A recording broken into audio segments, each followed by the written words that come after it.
Actually, a little bit of my story, I'm going to spend just a few moments on it because a lot of times in this industry, I've been doing this for 13 years, about 13 years. We share our story about how we got in our company and stuff. I'm going to save that today.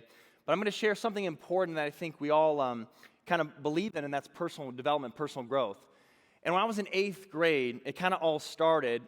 I had a great teacher. How many of you ever had great teachers in your life? Great mentors?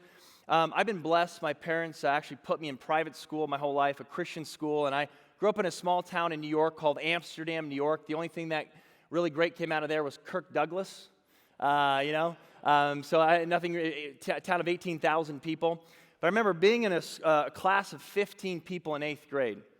And my Bible teacher / history teacher / math teacher / if you go to a private school, obviously sometimes they have to do a lot of subjects. He gave me the book called The Success Journey by guess who? John Maxwell.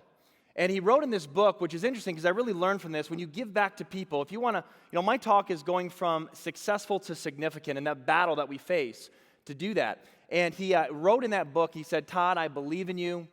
I believe that one day that you're going to be a leader. Now, this is 8th grade. Now, what do most 8th graders do? They're not reading personal development. They're not probably reading John Maxwell books, right? They're probably on Instagram hashtagging something, right, nowadays. And, I read this book. It was absolutely phenomenal, and it really launched my journey where about 15 years ago, I was actually hired to work for John C. Maxwell after college. I went to Liberty University, never finished. Okay, we got one Liberty U, Liberty Flames, good. And, I went to that college. It was great and all that stuff, but I didn't really like the school thing. I didn't have a high GPA, so I ended up dropping out and got involved with sales and just saw my friend Brian. He's in the stage. You just saw him a second ago. He actually got me an interview with John Maxwell, the Enjoy Group, about 15 years ago. So I worked for John about 2 years, so that's kind of surreal that I'm speaking now and John's coming up after me. It's pretty cool. And I knew nothing about leadership. I was shy. I was timid. I didn't know what I was doing, but I was excited to work for a man who was leaving a legacy. And I knew that if I was around the right people, that I could become something great. I can not just become successful. I'm not just talking financially, ladies and gentlemen. I'm talking about I wanted to be significant. How many of you want to be significant in this life? Raise your hand. Say aye. Good. And that's what I was about. I want to be significant, but I didn't know what that meant. Lead yourself, the 21 laws of leadership. I didn't even know how to lead myself before I could lead others. But through that challenge, and through that whole process, I was introduced to relationship marketing. I was introduced to network marketing. And at age 23, I actually did so well because I was so passionate about working with John and what he was doing. I actually quit to actually start a Bible church in San Diego, California. And there starts my journey.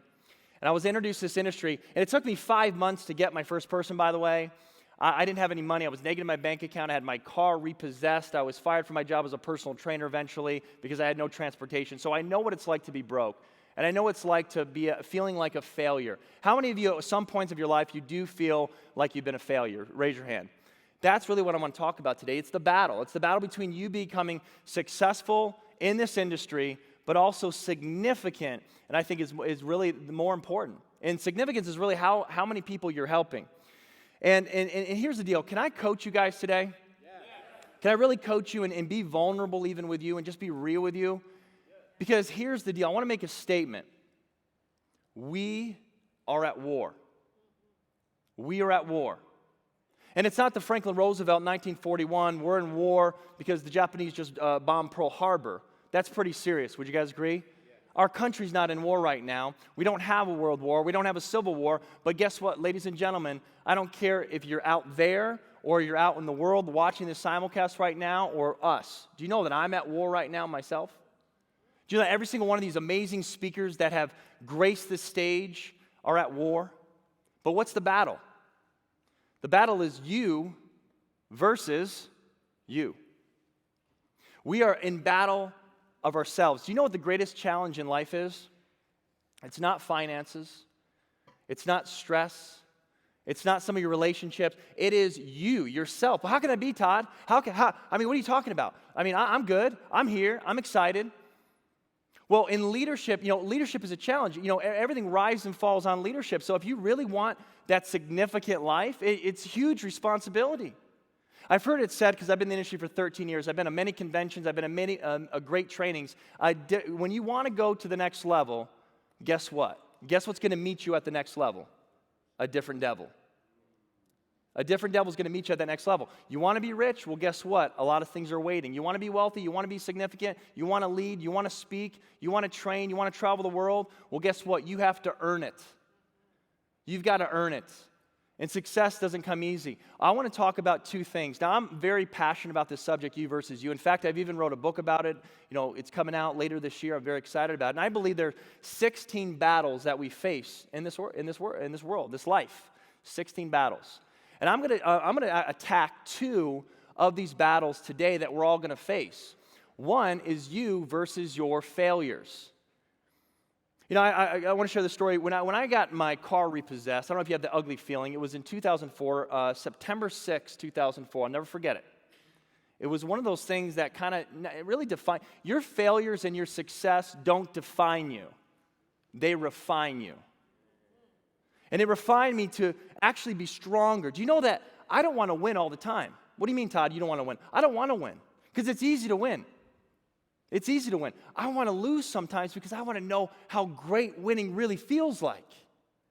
When you're going through so much failures, like I'm even currently going through now, I've been through, and I'm going to continue to go through, it's a circle. Do you guys know that? Clockwise, 12 o'clock, 3 o'clock, 6 o'clock, 9 o'clock. It's like you're in the middle. You're like the circle in the middle. This is your life. This is your life of significance. It goes failure, success, failure, success, failure, success, failure, success, failure, and eventually significant. And don't think that we do not have to continue to go through failing just because we're on stage. Does that make sense?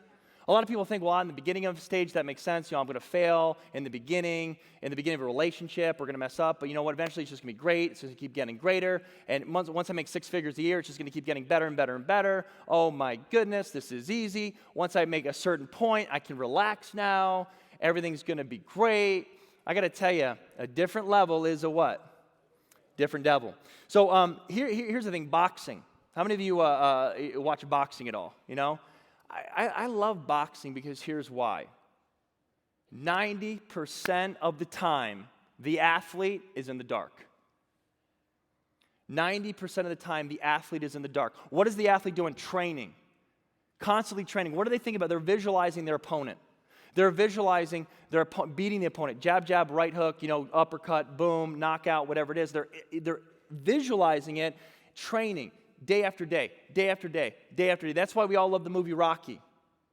We all love that movie. Once you get knocked down, it's not how hard you get hit. It's how fast you what?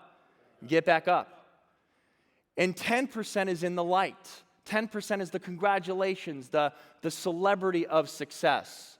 Hey, you're awesome. Can I have your autograph? Or hey, can you sign my book? Or hey, can I take a picture with you? Can I take a selfie with you? Oh my gosh, you changed my life. But you didn't see most of us 90% of the time crying in the dark. And our failures and our bad mistakes. We're going to be apathetic. We're going to make poor choices. How many of you ever made poor choices? Okay, yes or yes, right? Apathy, natural human instinct common to us all, which we constantly seek our comfort zone, which nothing ever changes. In the beginning of your career in network marketing, towards the end, it doesn't matter. It's always that challenge, that battle of apathy. Our comfort zones. How many of you ever work with some new people, right? And they get in, they're all excited. They get their pack from the company and they just want to go. And then like a week later, you call them, or a day later, you can't even get a hold of them. They join the witness protection program, right? I love to see where that place is at because I have thousands and thousands and thousands of people there. I mean, it's a wonderful thing. But it's unbelievable, right? They quit. Why do they quit? Because of fear. They have to get out of their comfort zone. They have to be a leader. It's like, well, I want this. I want financial independence. I want to be this. But the bottom line is, we talk about this in our industry all the time. What is your what? Why? What is your why? You know what? I'm kind of sick of hearing that. What is your why? Well, guess what? 99.9% of the people are always saying, financial freedom. And then the next day, you can't get a hold of them. Well, that was a strong why. Oh, my goodness. I want to retire my spouse. I want to retire. I want to be a stay-at-home dad. I want to be a stay-at-home mom. I call it the Mickey Mouse why. And you always putting other people first, but guess what? You've got to put yourself first, like Jordan was talking about and Emily was talking. You got to really make sure that you become the greatest leader that you can become. Does that make sense? By learning to lead yourself first. Because if you can't lead yourself, you're going to have no followers. If you have no followers, are you a leader? No, what does John Maxwell talk about? That you're just taking a walk. I'm a leader. Where is everybody? No one showed up because you're not leading. You have no influence. If you don't have an influence, you have to gain influence. But the thing is, you have to have the desire. Because this life is a beautiful thing, but it also can kick your butt. Would you guys agree? And if you don't have the desire to grow through your failures in the midst of it and how to lead people in the midst of your personal challenges, you don't deserve to be a leader. Because it's not always going to be hunky-dory. It's not always going to be great. I'll tell you what, one of the things that I had to go through in the past 2 years, I've had some of the greatest moments in my network marketing career in the past 2 years. But would you guys honestly, if I could just talk vulnerably with you, would you rather hear all the successes that I've had and all these leaders had or the failures? And it's not because you want to hear, let's do some gossip. What are some of the failures that Todd has had in the past 2 years? What are some of the failures that some of these great leaders had? No, it's because for me, I don't know if I'm like you, but maybe we can relate. I love hearing the failures and how people got out of it. I've been through a divorce in the past 2 years. I went from seeing my kids every day to visitations. It's not fun. I've made mistakes in my business, leading people, not wrongly, unethically, but just, maybe it was in a bad mood. Maybe I wasn't empathetic enough. I work with a lot of women, okay? It's, I've got to learn to be very empathetic. It was a blind spot for me. How many of you understand that we all have blind spots in our leadership? It was a blind spot. I just kept going out and trying to, just save everybody, whatever. But I need to be more empathetic, more sympathetic. I've also gone through a lot of wins. But I've also gone through some of the greatest challenges in my life. But the thing is, it's how you handle the failures. It's how you handle it that matters the most. And if you can get out of a failure, many failures, and handle it the right way, you can win on the other side. I got a very beautiful girlfriend here that loves me, and I love her. She's sitting here, so supportive. In fact, I had to go through the failures to get the greatest thing I've ever gotten. Does that make sense? Someone that loves me for who I am. Also in my business, I had to learn so much so I could become a better leader. And I want to share this quick story with you because how many of you are sports fans out there? All right, about 2 weeks ago, I was speaking in Denver, Colorado to a group of hundreds of people. It was awesome. It was very incredible. And my good friend Oliver, who's one of my best friends in Vegas, he says, hey, Conor McGregor, Nate Diaz, UFC, we got front row. Let's go. So I love this business because financially, at this level, I can be like, okay, no problem. Put it on the debit card, get out there. So I actually flew from Denver the same day I spoke to that fight. How many of you ever saw that fight? Okay, pretty good. About 80 million people worldwide saw it. I was right there at the MGM, okay? And here's what I learned about this fight. Conor McGregor, when he comes out, everyone's screaming his name. He's doing the Ireland flag. I was behind a bunch of people that from Dublin, Ireland. And man, everyone's loved Conor. And then the Nate Diaz, everyone's booing him. Boo, right? He's kind of a jerk. But everyone's booing him, right? And I saw firsthand what failure looks like. And I was so inspired by it because here's what Conor did. He fought a good fight, but he lost. But everyone in the world thought he was going to win. And how he handled it inspired me. Because he got right in the shower, put on his three-piece, probably $10,000 suit or $5,000 suit, and he was interviewed by everyone. And he said, you know what, I took one on the chin. I'm going to get right back up. I took one on the chin, it's no problem. He was better than me tonight. But I'm going to fight harder. I'm going to train harder. I'm going to get better skill sets. And that's what we need to do in network marketing. Maybe you're failing a lot in this business because you're not that good yet. How many of you ever thought about that? Maybe your three-way calls are not as effective as they need to be. Maybe your parties or maybe your public speaking or maybe your performance is just not where it needs to be. That's why you're failing. But the key is don't ever give up. Don't ever give up on that battle. So that's, you versus failures is huge. One of the things is you got to develop that skills, and failure and success don't define you. But let's talk about success. There's actually challenges with success. You better believe it, ladies and gentlemen. There is huge challenges with success. I've seen so many people in my career, they hit a certain rank in our industry. How many of you know what I'm talking about? They hit a certain rank, they make six figures. They never made six figures in their life. They never made a couple $1,000s in their life. They've always struggled. They come in this industry, they do parties, they do all these activities, and it works. They make $10,000 a month. But what happens to a lot of these people?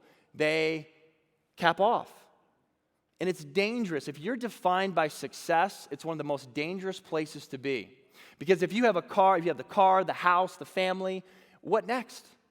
I'm here to tell you there's way more to life than a big house and a fancy car and just the family, guys. We're here, all of us are here today to be significant. I promise you. We are at this event. Everyone's watching this worldwide. We want to be significant. We want to add value to people. We want to change the world. I know that sounds corny, but look, in a world that's so negative, in a world that there's a crisis in leadership, we are here to change that. Am I right?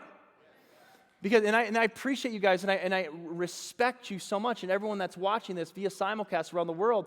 I love this event. This is what I live for, because a guy named John Maxwell, when I was in 8th grade, wrote the book The Success Journey, and I was born for greatness. I believe I'm born for greatness. I come from a small town of nothing, but I believed if I can read, leaders are readers, if I can read and I can achieve and I can partner with mentors and a good company and have desire, then I could be significant. Little old me who couldn't even pass algebra class, not once but twice. Failure, failure, failure, failure. Okay, would you agree that if you're success, there's always room to grow? There's always room to grow. But I believe if you put people first, after you take care of yourself, you know, we all flew here, a lot of us flew here. And when you're on U.S. Airways or Southwest, whatever it is, what is the first thing that the stewardess says to you? It says, put on the oxygen mask, what? First. That was one of the key leadership lessons I've ever learned. It says, what does that mean? Isn't that selfish though? I mean, I got 3 people on my team. I got 5 people. I just want to manage them. Forget about me. No. You got to keep recruiting. You got to keep building. You got to take care of yourself. You got to work out. I love what Emily says. I work out all the time. In my deepest failures, in my deepest depressions, I work out. Michael Phelps. Watch him. Come back to the Olympics. He won how many 8 gold medals in 2008, then gets his second DUI. Gets his first in 2004. When he's 19 years old, he wins all these gold medals, gets a DUI his first time, comes back, beats Mark Spitzer's record, gets 8 gold medals, it beats the 7. Everyone loves Michael Phelps. In the public eye, gets a second DUI. He said in an interview that he almost wanted to end his own life. How many of you been there? I have mentally. I'll be honest with you. Dealing with people, failures, lack of money, stress, apathy, fighting. It's always the fight. It's always me, it's always that shadow boxing, looking in the mirror, looking at your own eyes. Why are you failing? Why are you like this? Why is this happening to me? Blaming, putting the blame on someone else. But once you take full responsibility and say, look, I can't control all this stuff. And by the way, you might fail out of your own control. Some of it is in your control. But the point is, keep fighting. Michael Phelps fought that, and now he's back for the Olympics in Reno. He's going to probably win all the gold medals again. I'm inspired by those people. You need to be inspired by the greats in this industry. I don't care if they're in your company or some other company. We're bringing this industry together today. Do you know how historic that is? It's not about competing against each other. It's about coming together as one. One industry that does $180 billion a year worldwide. Over 100 million distributors. We're bringing that together with these amazing leaders. Do you guys know that it's just the beginning? This is changing. This is evolving. This is a historic moment. So what I want to just share with you in my closing comments is this. Will you fight? Yes. Okay, good. A couple of you. Yes. That's awesome. I'm so inspired by all of you. This is terrific. Okay, so I'm back to depressed, and I'll see you guys later. Okay, good. All right, good stuff. Now, will you fight? Yes. Will you fight? But it is, okay. Oh, I got a little jab. Someone said no. Oh, my gosh. Oh, my God. My mom said don't do it. Oh, my gosh. My girlfriend says I'm weird. Oh, my gosh. Oh, I didn't get my car yet. Oh, gosh. Oh, my God. I didn't make 6 figures in 3 hours yet. Oh, jeez. Oh, my. I'm not a millionaire in 12 months yet. Oh, my gosh. Imagine if you just fell, right, in public, and you just tripped, and you just went like this. Oh, and you just stayed here. People would think you're really weird, right? It's like, dude, get up. What is he doing? He just fell. I get it. He's embarrassed, blah, blah, blah. He's just lying there. He's like literally kissing the ground. It's dirty. Get up. What? Are you going to fall on the ground, ladies and gentlemen? Yes. You're going to fall on the ground. Here's what happened. Here's what you need to do. Never forget this visual I'm about to give you. Because this is how you have to be. You want to be a leader? You want to go from successful to significant? You want to impact this world? You want to absolutely change your life and leave a legacy for your friends and family and your children and their children like John Maxwell is? It's amazing that, go visit his library. 100 books, probably 80 of them, #1 New York Times books. This guy's leaving a legacy, and he's coming up in 2 minutes. You guys excited? This is who we're following, John C. Maxwell, the ambassador of our industry. Here's the deal. You get hit. Here's what you do. You fall down, right? You fall down, you get right back up. Fall down. Come on, man. Let's go. Let's go. It's like, what? You don't like my business? Boom, I'm back up. No big deal. What, you don't think I'm a good leader? Watch what I do. You don't think I'm going to do this? Watch this. I'm coming back even stronger. Conor McGregor, yeah, I got beat. I'm going to admit it in front of 80 million people worldwide and all over social media. I'll be back. Watch what I do. Now he goes 90% in the dark, training when no one's watching. Are you willing to go in the dark and do the slight edge, do the simple little disciplines compounded over time, which don't seem to make any difference whatsoever in the act of doing them, but doing them over and over and over again mean all the difference in the world? The compound effect. Are you willing to win? Fight for your family. Fight for your children. They're looking at you. We're in the showcase business. Everyone's watching you.